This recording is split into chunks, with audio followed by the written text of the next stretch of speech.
Hello, I'm Kats, and welcome back to the free-to-play review. So today's topic is going to be the latest iteration of the Heroes Path, specifically the Anniversary Path. It is, of course, the 7th anniversary of Raid, the Festival of Creation, their annual event, and we do have the corresponding Heroes Path alongside of this celebration. However, it is actually part of the Fusion, so if you do want more details on my breakdown of the Fusion, you can check out the video linked in the card up above. But the subject of this particular video is going to be the Anniversary Path on its own, independent of the Fusion. But of course, we're going to reference things that are relevant to the Fusion. So first things first, this is a combination of Gear Hunters and a Summon Rush. So you can get some credit by running dungeons and or the campaign, but of course that is a minority of the points. However, it is still appreciable in the grand scheme of things. You can offset the cost of pulling your shards, but the bulk of the points you're going to be earning is going to be from summoning your champions, i.e. a Summon Rush. So here is the breakdown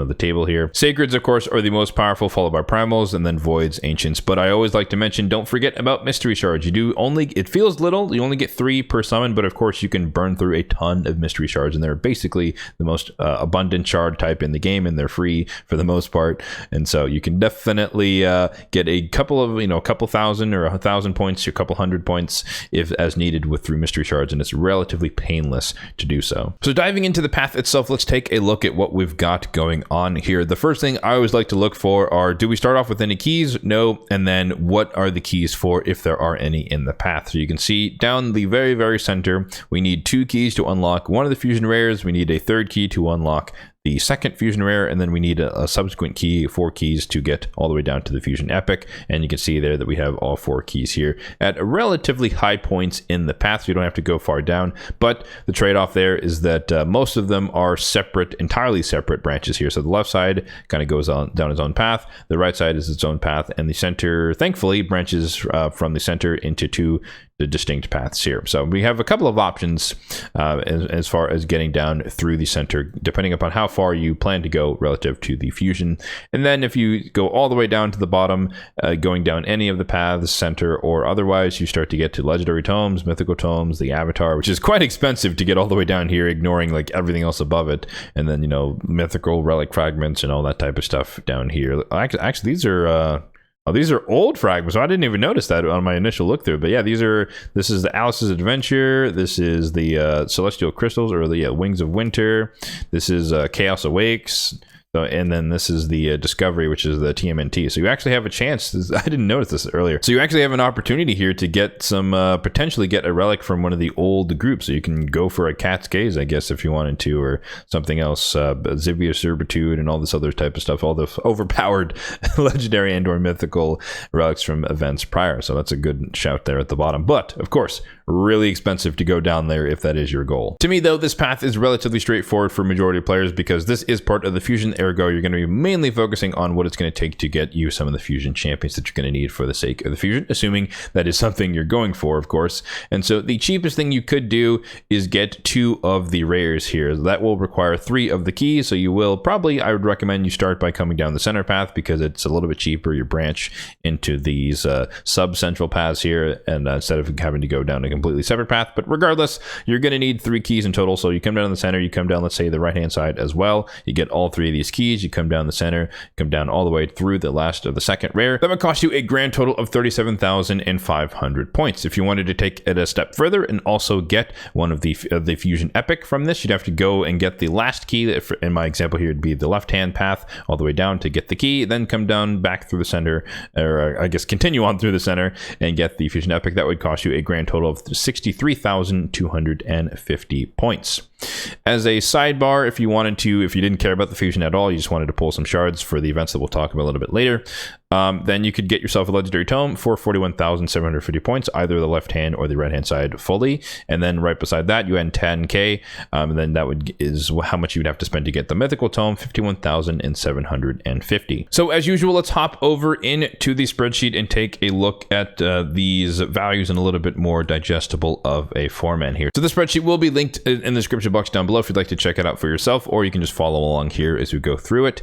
But here we have basically everything we talked about: legendary tome, mythical tome, the double rare option, and then the all rares plus epic option there. And the main thing to draw your eyes to here is the amount of equivalent points in the Summon Rush. Well, I guess first I'll just mention that we do also have the Gear Hunters calculations here, and you can see the average amount of coins or currency you'll get per run, per energy, highlighting that the main stages that people farm: normal mode, stage 20, 24, 25, hard mode, stage 6, stage 10. And the main takeaway here is that stage 20 is still the most efficient in terms of coins per energy spent, but you can decide based on the quality of the gear or the efficiency you want to have relative to your energy what stage you want to run, and these are just averages. And then of course you get some credit from running the campaign as well, because there is a champion training tournament starting relatively soon. So back to the Summon Rush here. The main takeaway here, in my opinion, is the amount of equivalent charge you're going to be having to spend on each of these particular options. So 9 sacreds worth just to get the 2 rares. But keep in mind that this event is effectively partially a Dungeon Divers event in and of itself. And so this is going to be a little bit higher, assuming that you're going to be spending some amount of time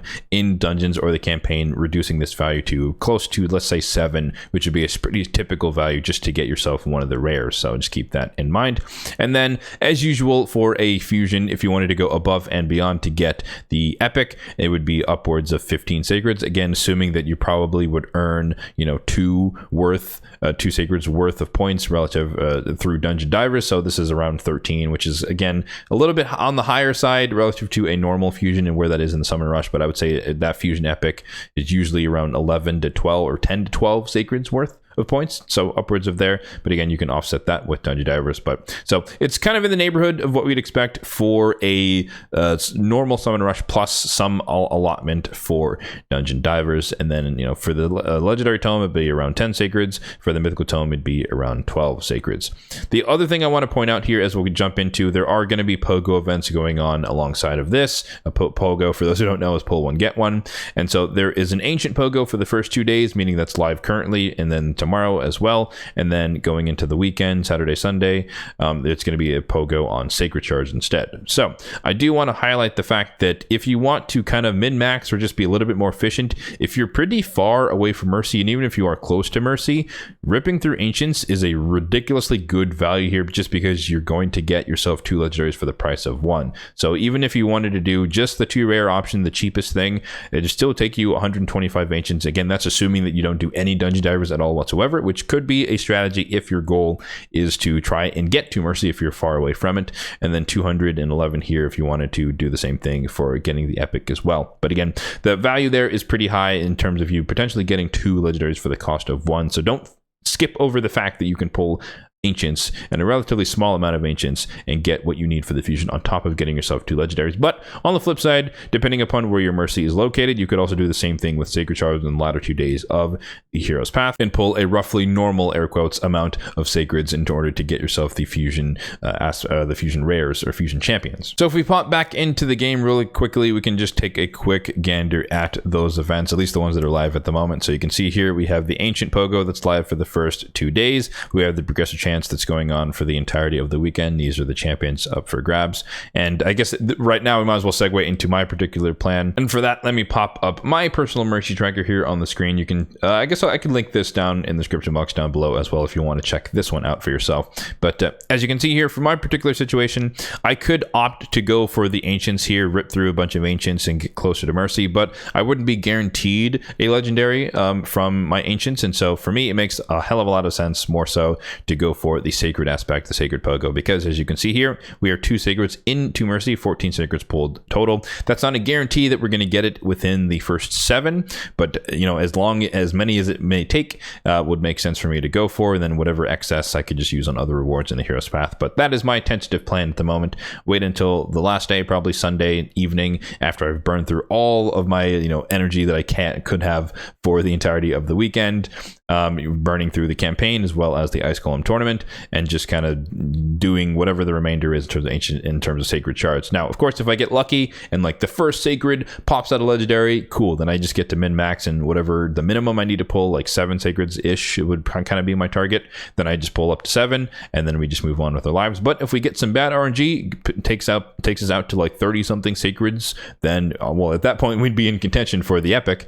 But regardless, however many sacreds it's going to take is however many we're going to pull in terms of getting the sacred pogo. But if we do happen to get it early, then we could just min-max with the minimum required in order to max this event out. So yeah, that is my distinct plan when it comes to this anniversary path. And basically my recommendation is the same thing. I would recommend that you focus on the Dungeon Divers aspect over the first couple of days. But of course, if your plan is to pull ancients, you have half as much time to do so. So, you know, you can wait until tomorrow and to pull your ancients, but regardless, you're still gonna have to rip through the ancients sooner than later, just because the pogo is ending tomorrow. So that it kind of changes things as far as the timeline, versus if you're planning to pull sacreds, you have extra time to wait until Sunday night in order to, at least, you know, in my time zone, Sunday night. But you have time to wait before you can pull your sacreds, i.e. you have more time to spend in dungeons, offsetting the overall cost of however many sacreds you need to pull. So depending upon where you are relative to mercy and or just how many shards you have in general could dictate which shard type you use. Again, I do recommend ancients. Look at that relative to your mercy if you are tracking it,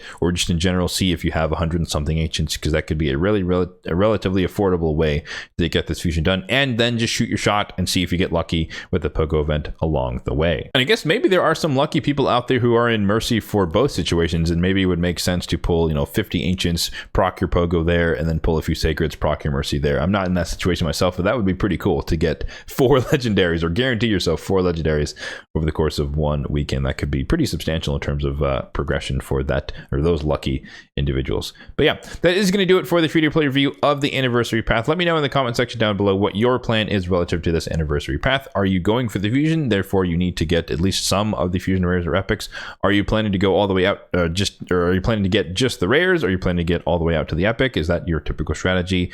Do you really care about the relic fragments from the previous events here that are kind of snuck into the very, very bottom at the very, very expensive milestones here? Yeah, curious about your thoughts and plans overall. Let me know in the comment section down below. As always, if you did find this video helpful, be sure to hit that like button down below. It really does help out the channel, and feel free to hit the subscribe button down below as well, if and only if you're enjoying the content overall on this channel, for more content just like this one in the future. Thanks for watching, and have a good one.